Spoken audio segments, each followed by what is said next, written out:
עולם לא תקרא הליכות אלא הלכות. בוקר טוב, יום שלישי, יום שנכפל בו כי טוב. Deux fois il y a eu le mot de qui tov sur le mardi. La Kadosh Baruch Hu, quand il a créé le monde, c'est marqué qu'il a vu que le jour il était qui tov. Deux fois c'est marqué sur le mardi. Donc le mardi c'est une très bonne journée pour les affaires, c'est une bonne journée pour monter aussi spirituellement. C'est un jour spécial de la semaine. Maintenant la halakha dit la chose suivante.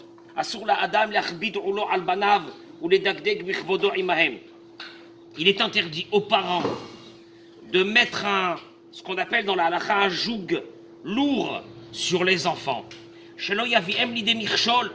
Parce que la dureté des parents peut amener les enfants à faillir à leur devoir de kivud avahem.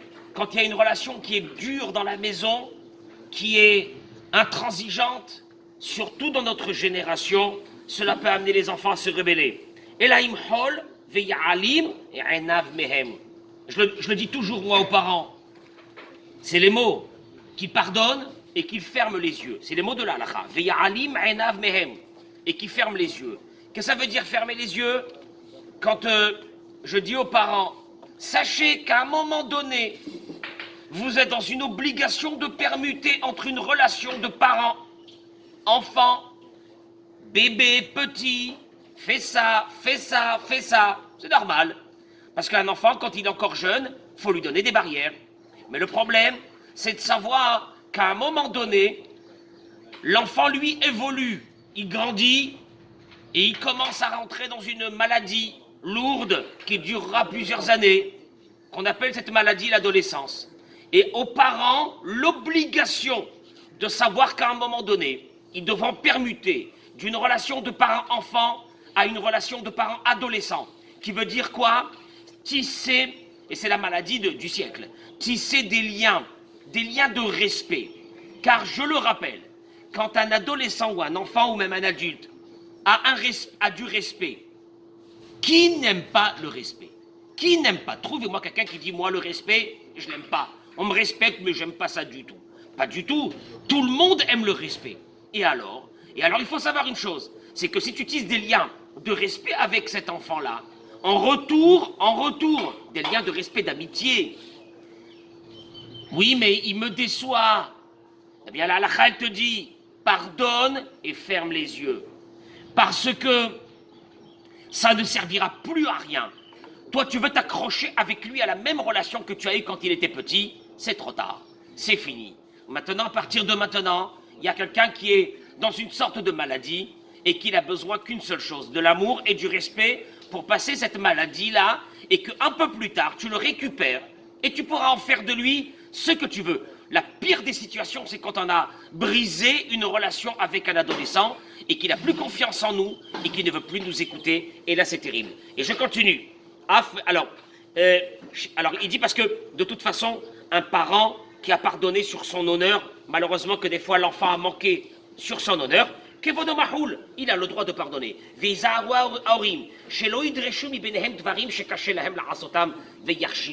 Ne pas demander à un enfant, ne pas exiger d'un enfant quelque chose que tu sais que c'est très dur à faire. Parce que malheureusement, il ne va pas le faire. Et il ne va pas le faire, il va peut-être même te manquer de respect. Tu vas l'agresser. Et je signale, beaucoup de parents, malheureusement, ont levé la main sur des adolescents. Et l'adolescent, eh bien lui, pour se défendre, il a levé la main contre ses parents. Ce qui est d'une gravité énorme. Mais encore une fois, c'est à nous, en tant que parents, de maîtriser dans cette relation, de garder un équilibre. Je sais que c'est difficile, mais de garder un équilibre. Je vous assure, pour ceux qui nous écoutent, s'il y a du respect dans une maison avec un enfant, si un adolescent, tu le respectes et tu lui montres que tu l'aimes, même quand il est dans une situation de faiblesse, même quand il t'a déçu dans ses études, parce que c'est pas ça le plus important.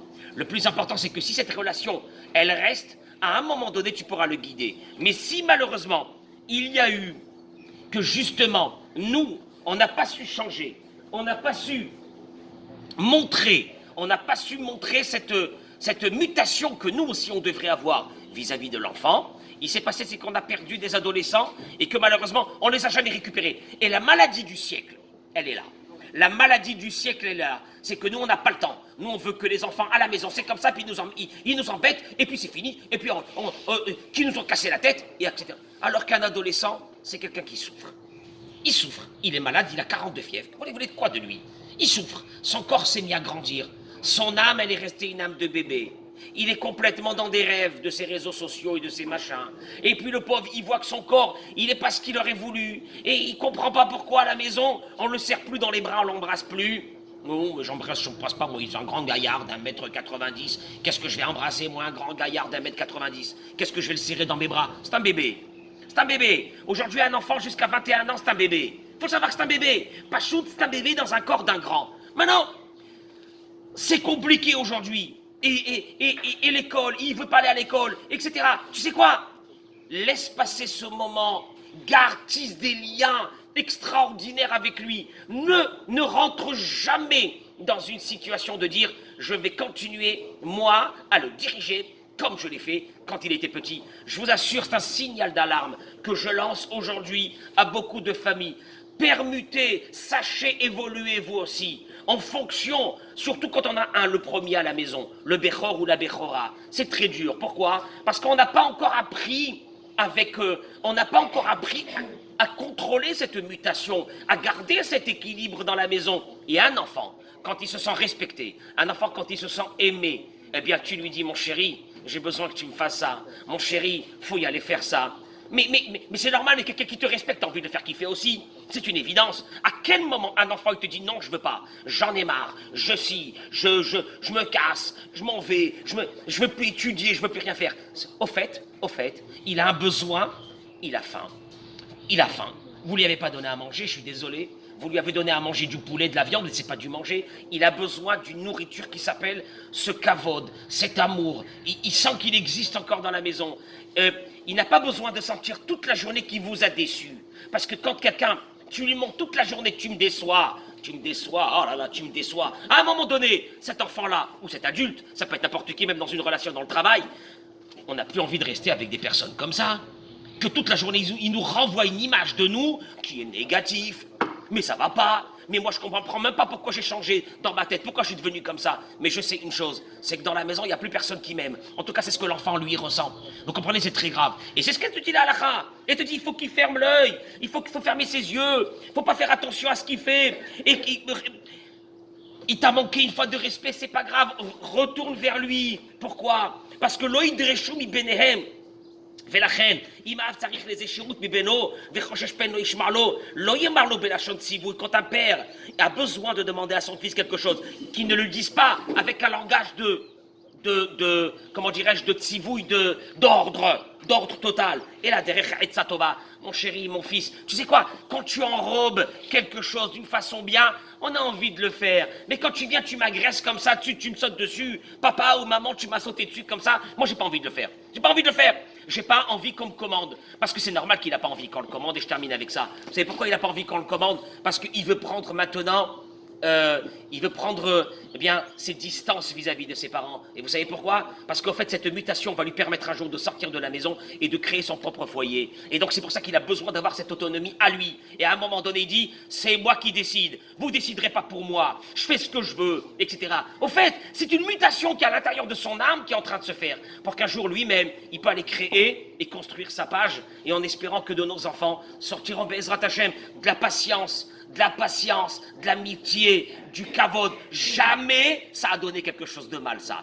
Du kavod, de la patience. On est dans une génération, la dernière, celle avant la venue du Mashiach. C'est à nous, les parents, de changer. C'est pas aux enfants de changer parce que eux, malheureusement, on va dire que leur mutation de la génération, elle est déjà là, elle est en marche. C'est à nous de savoir devenir des êtres avec une vision large de la vie. Et je vous assure qu'avec ça, on réussit. Tada Debe Elia.